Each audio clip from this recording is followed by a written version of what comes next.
भारत माता की, भारत माता की। युवा नेता श्री सुभाष मील जी के नामांकन के इस अवसर पर इस विशाल जनसभा में उपस्थित हमारी पार्टी के प्रदेश के उपाध्यक्ष रहे माननीय श्री अशोक सैनी जी, माननीय श्री रामदेव सिंह जी, भाई शिवदयाल जी,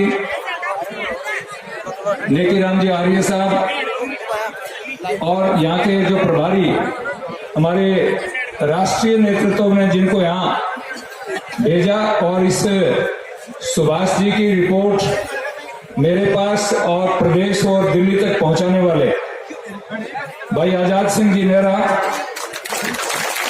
हमें पीटीआई जी, भाई दिलीप सिंह जी, कैलाश जी, जा करके आपका उत्साह देखा तो मुझे लगा कि आज हमारी जीत सुनिश्चित हो गई है।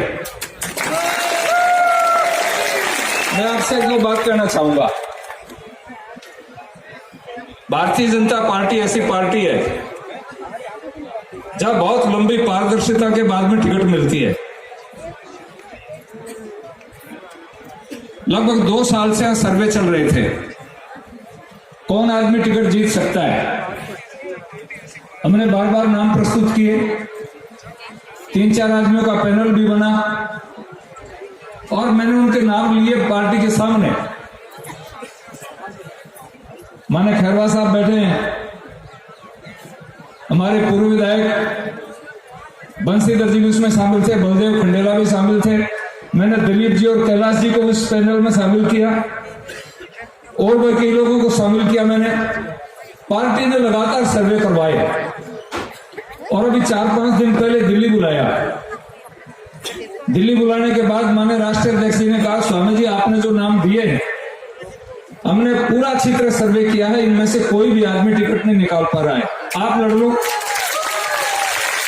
मुझे कहा आप चुनाव लड़ लो और ये चर्चा भी चली। तो मैंने कहा साहब मेरे पास में 8 है, मुझे 1 पर क्यों कर रहे हो, मैं 8 सीटों पर हूं, हमारे पास और लोग बहुत सारे हैं। आखिर निष्कर्ष निकालने के बाद भाजपा ने, हमारे प्रदेश और राष्ट्रीय नेतृत्व ने तय किया कि सुभाष मील को टिकट दे दी जाए। मुझे कहा कि दे दें, तो मैंने कहा मैं आपके फैसले को स्वीकार करता हूं, आप टिकट दे दीजिए, चुनाव जिता के लाना हमारा काम है। इसलिए बंधुओं, आप लोगों के भरोसे हमने अपने राष्ट्रीय नेतृत्व को कहा है कि हम चुनाव जीत करके आएंगे।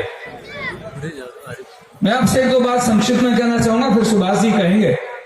बहुत देर से आप बैठे, हमारी माताओं बहनों को बहुत सारे काम करने पड़ते हैं। आप तो जाकर के कहोगे गालू रोटी, अब रोटी थे तो बना खाओ को नहीं, आई बना सी। पशुओं का काम है, चारे का काम है, सफाई का काम है, फसल का है, सब काम हमारी माताएं बहनें करती है। लेकिन हमने इनको भी 33% आरक्षण दे दिया। अगले चुनाव में हर 10 के अंदर 3 MLA मिलेंगी महिलाएं।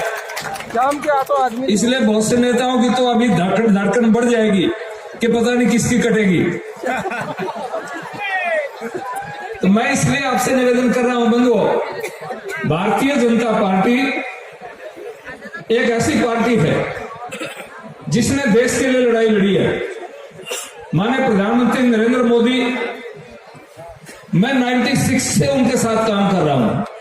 चुनाव तो 14 में लड़ा है, 96 की बात कर रहा हूं, तब से मेरा उनसे संपर्क और परिचय है। इसलिए एक ऐसा व्यक्ति, कोई स्वार्थ नहीं, कोई, और आप अनुमान लगा सकते हैं मां से बड़ी चीज दुनिया में क्या हो सकती है। मां का देहांत हो गया, वो दिल्ली से चले, गुजरात में जाके अहमदाबाद में अंत्येष्टि करके 12 बजे शमशान घाट से निकले, 1 घंटे का समय स्नान का लिया और 1 घंटे के बाद में रिमोट दबा करके ट्रेनें चालू कर दी, उद्घाटन करने थे। यानी जिस आदमी का जीवन केवल मात्र देश के लिए, समाज के लिए जो राष्ट्र के लिए, गरीबों के लिए हो, बैठो 2 मिनट। ऐसे व्यक्ति के नेतृत्व में पार्टी काम करती है। आप यहाँ इतने लोग बैठे हैं, बीच के मान उठो। कोरोना काल के अंदर हर घर को अनाज देना, 80 करोड़ लोगों को आज भी 5 किलो अनाज दिया जा रहा है, और हमारे कांग्रेस के भाई ताली बजाते हैं। हम दे रहे, कारण क्या है कि कार्यकारी एजेंसी स्टेट गवर्नमेंट रहती है, काम करना इनका काम होता है। कई बार आप देखते हैं कि बारात में, ब्याह में, शादियों में ये वेटर जो होते हैं जिमाते भोजन। अब वेटर ये कहने लग जाए सारी मिठाई मैं ही खिला रहा हूं, तो आप कहेंगे भले आदमी धनी को के होसी। तो देने वाला तो दिल्ली बैठा है, तो वेटर है, वो तालियां बजाते हैं। कितनी योजनाओं की बात करूं मैं आपको, चाहे सड़कों के बारे में पीएमजीएसवाई की योजनाएं हैं, सीएसआई की जितनी योजनाएं हैं और सारी योजनाएं हैं, सब माननीय प्रधानमंत्री जी दे रहे हैं। इन्होंने तो केवल झूठ का काम किया है। अभी आपने देखा पिछले चुनाव में अभी कुछ रैलियां हुई है, जनसभाएं हुई है, जो प्रयोग इन्होंने पिछले चुनाव में किया था। राहुल गांधी झूठ बोल करके चले गए, ये कह के चले गए 10 दिन में सारे कर्जे माफ हो जाएंगे। 19,000 किसानों को जमीन कुर्की के नोटिस मिल गए। अब वो किसान एक हाथ में तो नोटिस और एक हाथ में डांग लिए घूम रहे हो, राहुल गांधी को ढूंढ रहे हैं।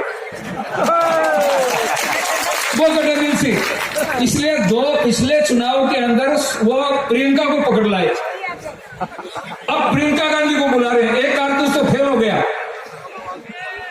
बंद हुआ। पिछले दिनों आपने देखा झुंझुनू में प्रियंका गांधी जी आई, उससे पहले दिन अशोक गहलोत जी ने ट्वीट किया कि प्रियंका गांधी बहुत बड़ी घोषणा करेगी। इन्होंने कहा भी उसको कि मैडम ये घोषणा करनी है, मना कर दिया। कारण था कि भाई घोषणा करके गया था, आज तक उसकी घोषणा पूरी नहीं हुई। पता है कि मेरे को भी मेरा इलाका छोड़ना पड़ेगा। घोषणा नहीं की प्रियंका ने, आखिर अशोक गहलोत जी को कहना पड़ा हम ये देंगे, हम ये देंगे, ये देंगे। चौथी घोषणाओं के सिवाय, लूट और झूठ के सिवाय कांग्रेस के पास कुछ नहीं है।